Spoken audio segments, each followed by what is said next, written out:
Aujourd'hui, nous allons classer tous les personnages de Squid Game du plus gentil au plus malveillant. Et comme d'habitude, nous commencerons par le personnage au cœur le plus pur et nous descendrons jusqu'au plus maléfique. Ces personnages sont les bons. Et cela pourrait être un peu controversé, mais nous avons décidé que personne ne mérite la médaille d'or de la bonté plus que le héros lui-même, Song Gi-hun, le joueur 456. Ce gars-là est une véritable légende. Et ne vous méprenez pas, il a plus que sa part de défauts.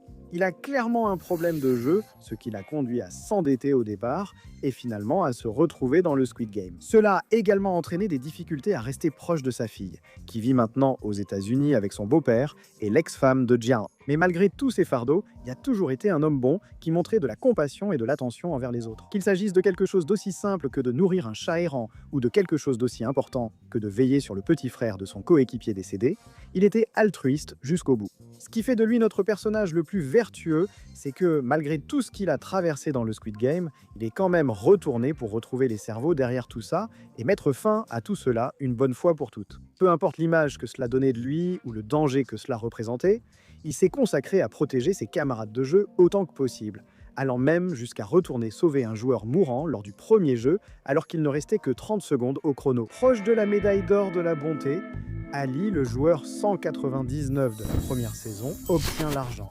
C'est assez poétique que Ji-hoon était retourné sauver quelqu'un lors du jeu 1, 2, 3, Soleil dans la saison 2, car c'est ainsi qu'il a lui-même survécu. Père de famille et travailleur et sous-estimé, Ali a toujours utilisé sa force pour faire le bien dans le jeu. Nous l'avons vu dès le tout début lorsqu'il a sauvé Ji-hoon pendant le jeu 1, 2, 3, Soleil, l'empêchant de perdre sa position avec un seul bras. C'était un homme vraiment gentil et digne de confiance, déterminé à survivre pour sa famille, sans faire de mal à personne, ce qui allait malheureusement causer sa perte lors du jeu des billes. Au sens propre, le seul défaut d'Ali était d'être trop bon.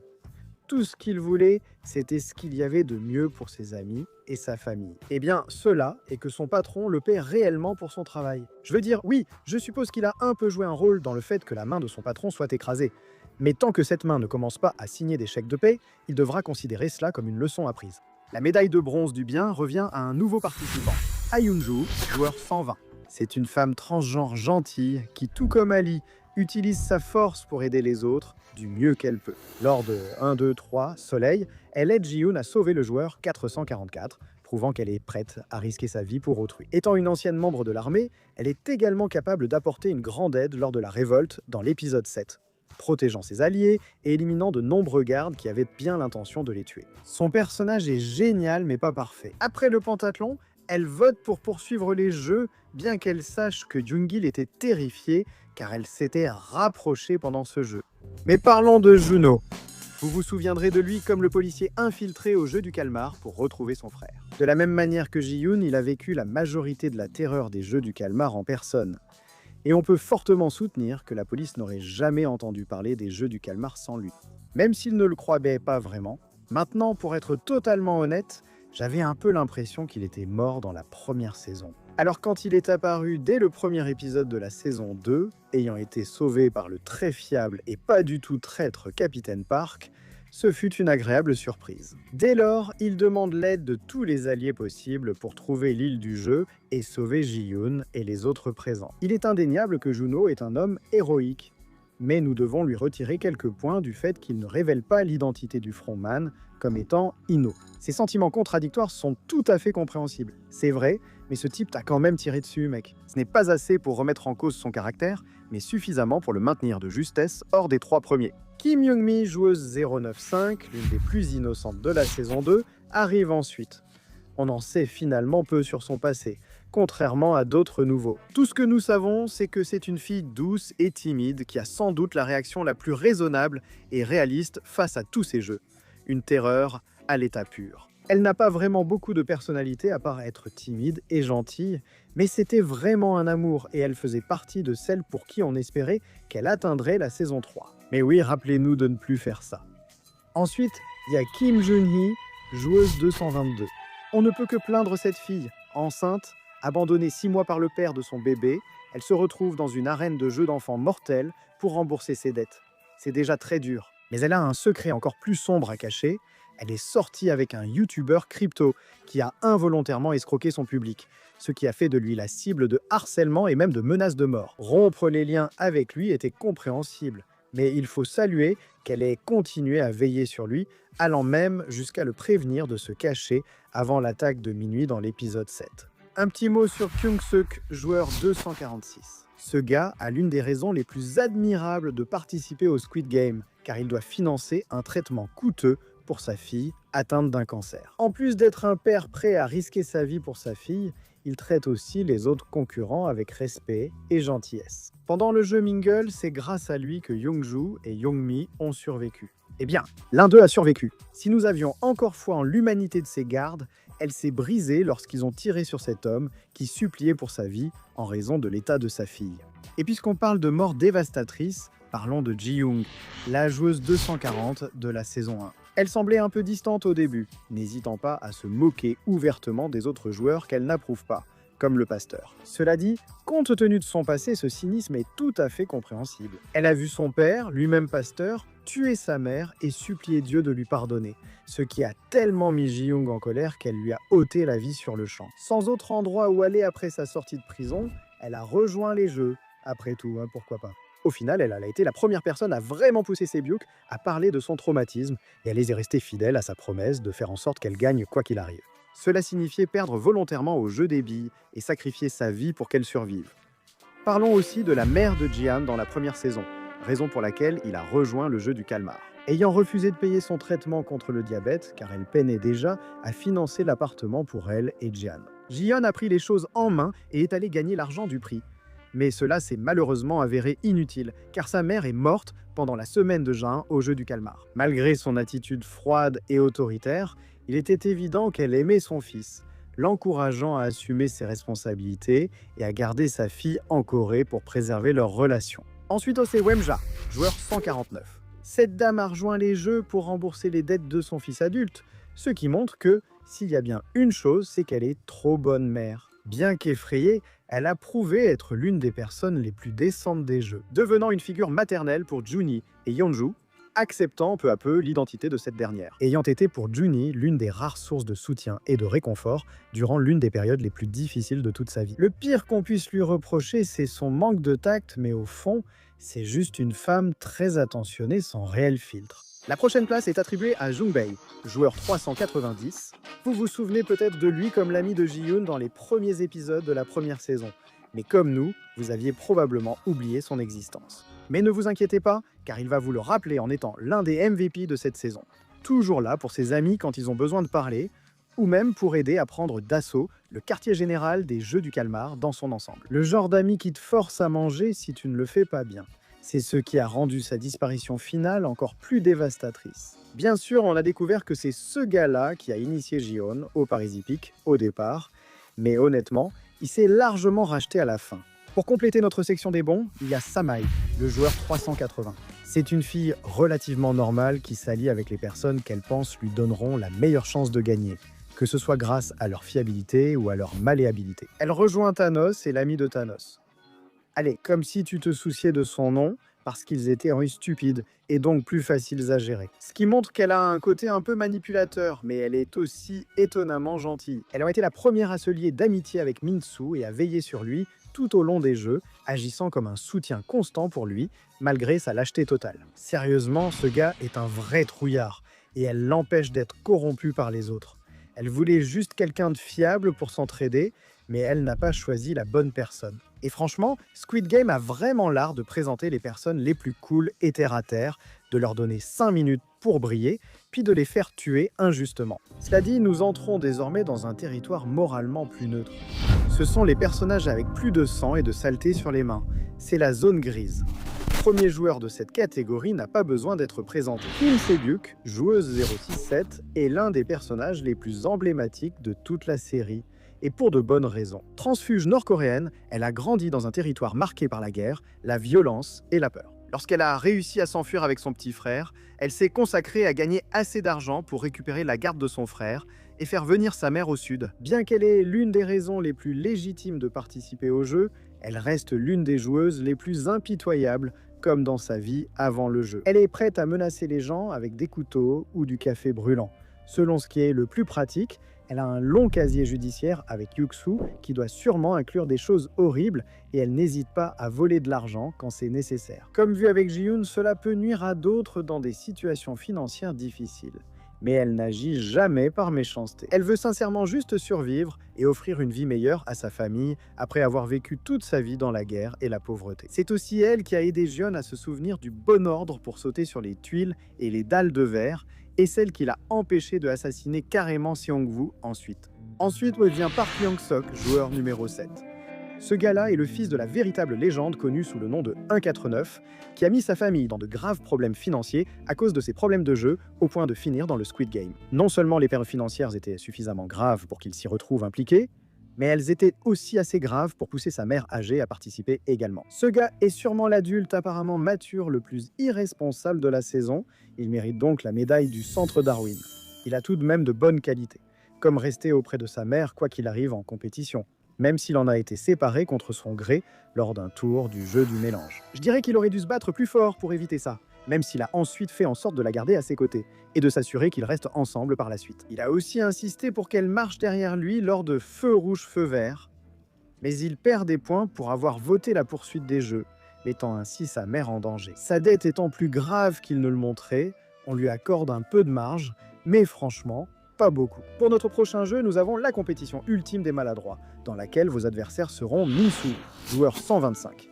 Et mec, je croyais en toi, vraiment. Il avait tout pour être un outsider attachant. Malgré son manque de confiance et sa silhouette frêle, il a été pris sous l'aile de Sami et finalement accueilli dans l'équipe de Thanos, pour finir par se faire bousculer facilement. Mais malheureusement, ce gars s'est révélé être un grand lâche. On ne déteste pas Min-Soo pour ce qu'il a fait, mais on l'aime quand même beaucoup moins. Pendant le jeu Mingle, il a fait l'erreur non seulement de refuser de saisir l'occasion de tenir la main de Semi, mais il l'a aussi carrément sacrifié et a rejoint ses harceleurs. Il regagne un peu de respect après avoir décidé de voter pour mettre fin au jeu, malgré la pression de Thanos. Et le 124, même après avoir laissé tomber une bouteille en verre près de lui, lors d'une attaque surprise. À ce moment-là, j'étais certain qu'il interviendrait pour sauver la seule personne qu'il avait traitée avec respect et compassion tout au long du jeu. Mais non, il se dégonfle. Franchement, ce gars mériterait presque une nouvelle médaille centrale, la médaille du lâche. Ensuite, nous avons Kang Deo, joueur 388. Ancien marine, il a rejoint l'équipe de Ji-Yoon par admiration et s'est rapidement lié d'amitié avec Jung-bae grâce à leur expérience militaire commune. Globalement amical et bienveillant, il remonte toujours le moral de ceux qui en ont besoin. Bien qu'il tremble littéralement de peur, il risquerait sa vie lors de la révolte finale pour apporter plus de munitions à ses alliés. Apparemment victime d'une crise de panique ou de stress post-traumatique, il a fini par fuir et se cacher avec les munitions. On va lui accorder un peu de compréhension parce qu'il semble souffrir de stress post-traumatique, mais quand même, mec, tu t'es vraiment planté cette fois-ci. Ensuite, c'est Lee Moong-ji, joueur 333. Cet ancien youtubeur spécialisé dans les crypto-monnaies est l'ex-petit ami et père de l'enfant de Juni mentionné précédemment, dont les mauvais conseils ont causé une perte de 15,2 milliards de dollars lorsqu'une crypto-monnaie qu'il avait recommandée s'est révélée être une arnaque. Même s'il n'est pas un citoyen modèle, il a un certain sens de la décence. Pour commencer, il éprouve de vrais remords d'avoir gâché sa relation avec 222 et présente sincèrement ses excuses. Et même s'il l'a ignorée pendant 6 mois, c'était au moins en partie pour la protéger d'être associée à une célébrité désormais controversée. Il a aussi défendu Min-Soo dans l'épisode 6 lors de la bagarre dans les toilettes, et c'est lui qui a vaincu Thanos, sauvant le multivers d'un claquement de doigts. Honnêtement, je lui donnerais la médaille d'or de la bonté pour avoir éliminé ce crétin aux cheveux roses. Ensuite, voici un autre personnage que nous voudrions classer bien plus haut. Troy Musuk est un gangster au grand cœur. Ou peut-être en argent, au moins en bronze, peu importe le métal dont il est fait, ce type a une conscience plutôt bonne pour un membre du crime organisé. Il aide Ji-Yoon à retrouver le vendeur au début de la saison 2, puis rejoint Juno dans la recherche de l'île du Squid Game pour venger son patron. Nous voudrions le classer plus haut, mais nous ignorons vraiment qui il est en dehors de sa recherche du lieu du Squid Game. Et étant donné que c'est un gangster qui travaille avec des usuriers dangereux, cela nous laisse clairement perplexes. Il reste un gars correct, attentif à ses amis, ce qui l'empêche de tomber plus bas. Monsieur Kim se place juste en dessous de son vieil ami. Dans l'incroyablement intense jeu de pierre, feuille, ciseaux -1, auxquels Superman les force à jouer, Monsieur Kim a eu une occasion flagrante de gagner lorsque son ami a accidentellement lancé 2 pierres en même temps. Malgré cela, il a délibérément refusé de retirer une de ses mains, sacrifiant sa propre vie pour que son ami puisse revoir sa femme. Nous devons le classer un peu plus bas uniquement parce que Monsieur Kim est un gangster de plus haut rang, ce qui signifie qu'il a presque certainement plus de sang sur les mains. Pour un usurier cupide, il reste l'un des personnages les plus raisonnables de la série. Nous arrivons à la fin de la zone grise, il est temps d'évoquer la fille brillante en tout, sauf là où elle ne l'était pas. Ken Minyao, joueuse 212, était, je vais le dire franchement, elle était iconique. Certes, elle était impolie et malhonnête, mais pas totalement mauvaise. C'était une femme qui essayait simplement de survivre comme elle pouvait. Et elle avait 2 compétences particulières, l'incendie criminel et le sexe. On lui attribue la médaille de la luxure pour avoir utilisé la sexualité afin de manipuler les autres pour qu'ils rejoignent son équipe, avec peu de succès. Elle utilise son intelligence pour se faire des amis parmi des alliés puissants, et à son crédit, elle leur est loyale. Du moins, jusqu'à ce qu'ils la trahissent. Une fois que son amant temporaire, Dezu, l'a trahi, elle tient sa promesse de le tuer plus tard en le faisant tomber lors de l'épreuve des dalles de verre. Cela a peut-être été motivé par la haine et la vengeance, mais en le faisant tomber, elle a indirectement sauvé la vie de Ji-yoon, Sung-woo et Se-byuk. Ajoutez à cela le fait qu'elle ne semble vraiment pas vouloir faire du mal intentionnellement à qui que ce soit. Et vous avez une fille qui n'est ni héroïque ni méchante. Maintenant, parlons d'un personnage dont la morale semble beaucoup plus compliquée, Ken Muao. Cette ancienne soldate nord-coréenne a été qualifiée de traîtresse lorsqu'elle a pris la décision tout à fait raisonnable de faire défection vers le sud. En plus des défis que cela implique, elle cherche désespérément sa fille restée au nord, ce qui lui a donné une certaine tendresse pour les enfants. Avant de rejoindre le Squid Game comme employée, elle était mascotte dans un parc à thème, distribuait des sucettes aux enfants et semblait apprécier les rendre heureux, allant jusqu'à rendre visite à l'une d'elles à l'hôpital pour lui rapporter son chapeau. Malheureusement, ce n'est pas l'introduction de l'un des personnages les plus attachants de Squid Game. Comme nous l'avons mentionné, elle fait partie des employés du Squid Game, ce qui signifie qu'elle est coupable d'avoir directement assassiné plusieurs personnes. Désolé, mais aucune interaction mignonne avec des enfants ne pourra te sauver ici. On la classerait parmi les méchants car elle travaille dans un jeu horrible. Mais sa discussion avec son patron montre qu'elle pensait seulement devoir abréger les souffrances de personnes sans espoir. Elle garde aussi une certaine conviction morale, comme refuser de laisser en vie les candidats éliminés, de peur qu'on leur prélève leurs organes alors qu'ils sont encore vivants. Elle est compatissante, mais prête à tuer beaucoup de gens pour atteindre ses objectifs, faisant d'elle un des personnages les plus moralement discutables de la série. Mais malgré tout, on est de son côté. Et pour compléter cette zone grise, il y a Byung-ji, le joueur 111. Vous vous souviendrez de ce médecin corrompu comme celui qui proposait de prélever les organes des joueurs décédés en échange d'informations sur les jeux. C'est évidemment un acte absolument abject, et le fait qu'il ait été prêt à le faire montre qu'il a de sérieux défauts moraux. Cela dit, il se sert seulement de ses compétences pour survivre dans une situation horrible. Il n'essaie jamais de blesser ses camarades concurrents. Il cherche seulement à survivre par tous les moyens possibles, sauf le meurtre. Quand il soupçonne le personnel de le tromper, il les attaque, poussé par la colère, le manque de sommeil et la panique. Et comme ce sont ses ravisseurs, il est difficile de lui en vouloir. Enfin, voici la partie que vous attendiez tous. Ces personnages sont les méchants et les cruels.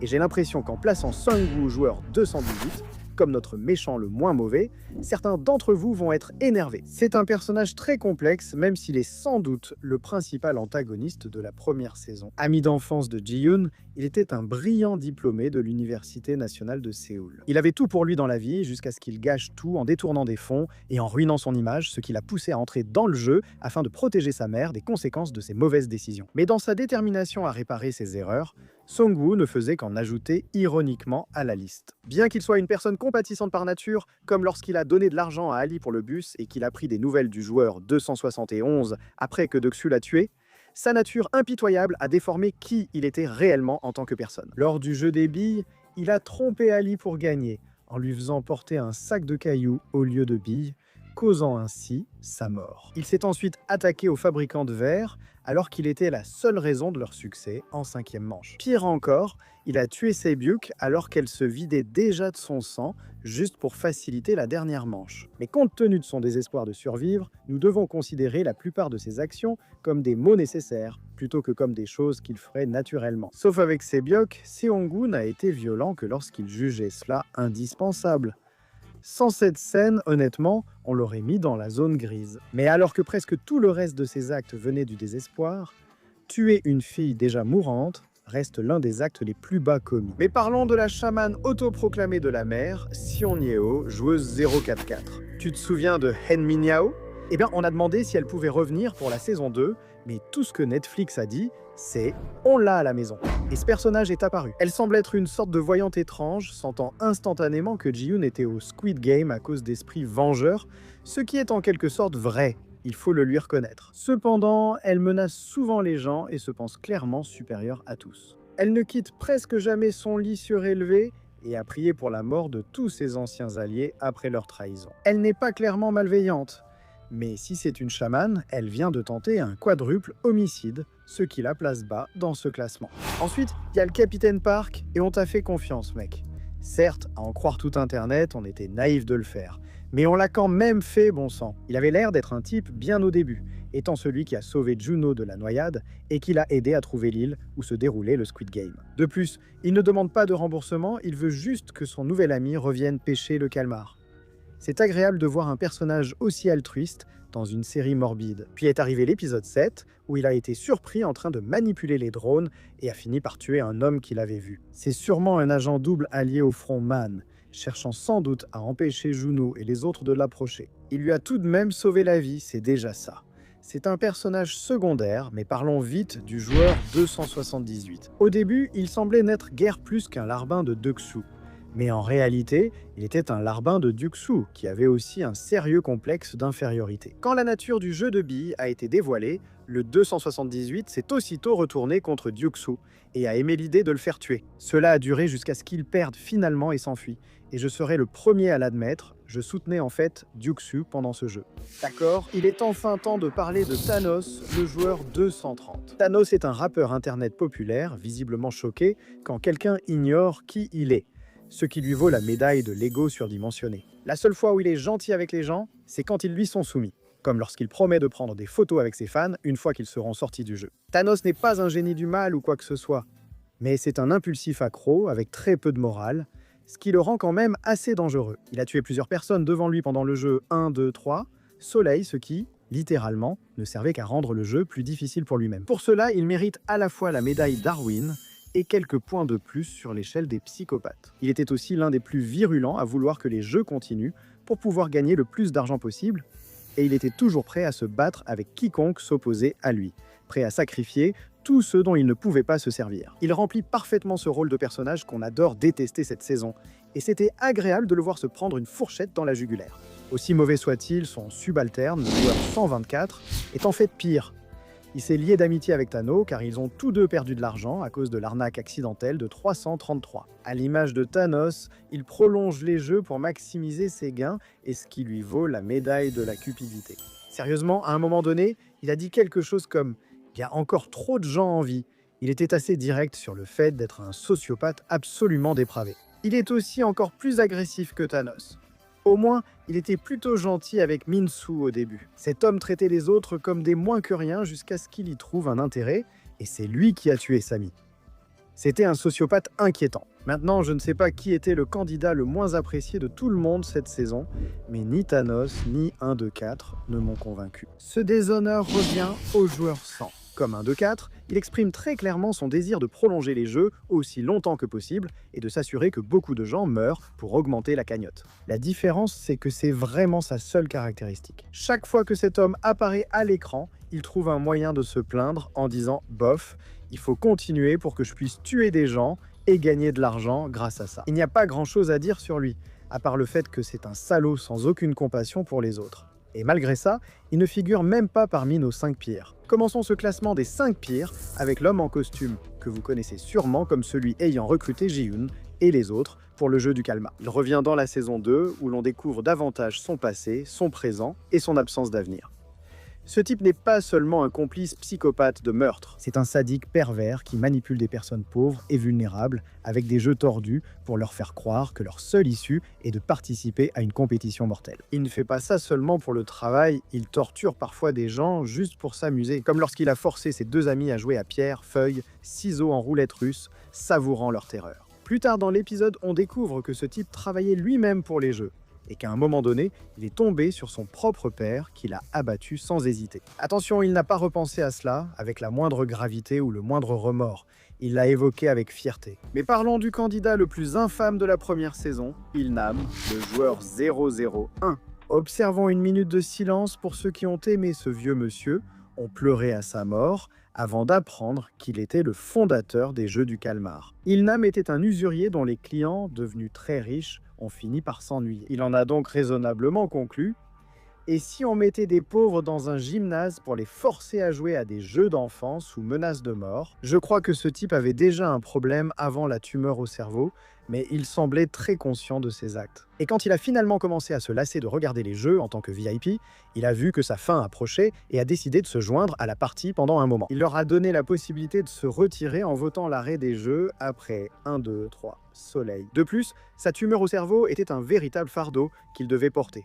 Et il semblait vraiment apprécier et se soucier de Ji-Yoon, sacrifiant sa chance de jouer lors des dernières deux manches pour qu'il puisse vivre. Mais rien de tout cela ne suffit à se racheter pour ses actes. Cet homme a réuni des milliers de personnes vulnérables au fil des années pour qu'elles servent de jouet à quelques riches avant que 99% d'entre elles ne soient brutalement tuées. Et son excuse, c'était eh bien, les gens sont égoïstes de toute façon, alors voilà. Je veux dire quoi? Tu veux dire comme Ji-Yoon qui t'a toujours traité avec respect, générosité et un véritable altruisme, ou comme Ali, qui a risqué sa vie pour sauver Ji-Yoon lors du premier jeu, en sachant qu'il pouvait en mourir.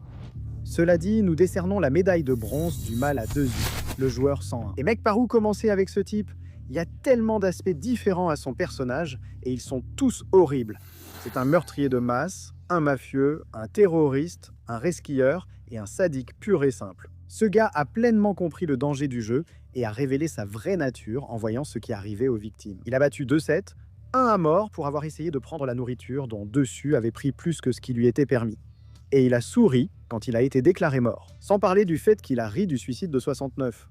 Et son dernier acte a été celui d'un lâche. Dans le jeu des dalles de verre, il a refusé d'avancer tant que d'autres joueurs ne testaient pas le terrain avant lui. Et contrairement à Seong-woo, qui ne recourait à la violence que lorsqu'il l'a jugée nécessaire, Deok-su prenait un plaisir sincère à provoquer et à observer la douleur et la misère de ses semblables, ne s'alliant aux gens que tant qu'il lui était utile.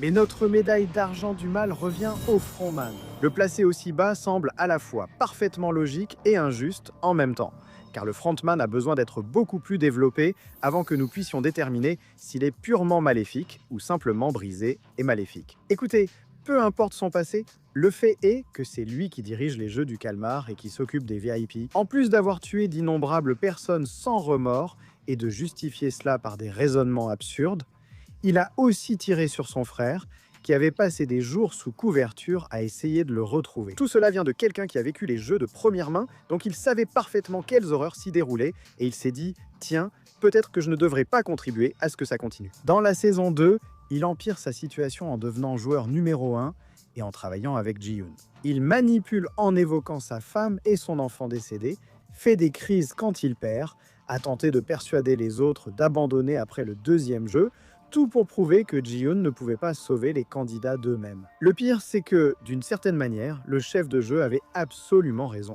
Après avoir simulé sa mort en tant que joueur numéro 1 et être revenu à son rôle classique, il a carrément dit à Ji-Yoon « Je te l'avais bien dit », avant de tirer sur son ami juste devant ses yeux. Le chef de jeu est clairement un méchant, et rien de ce qu'on apprendra sur lui ne le sauvera de cette catégorie.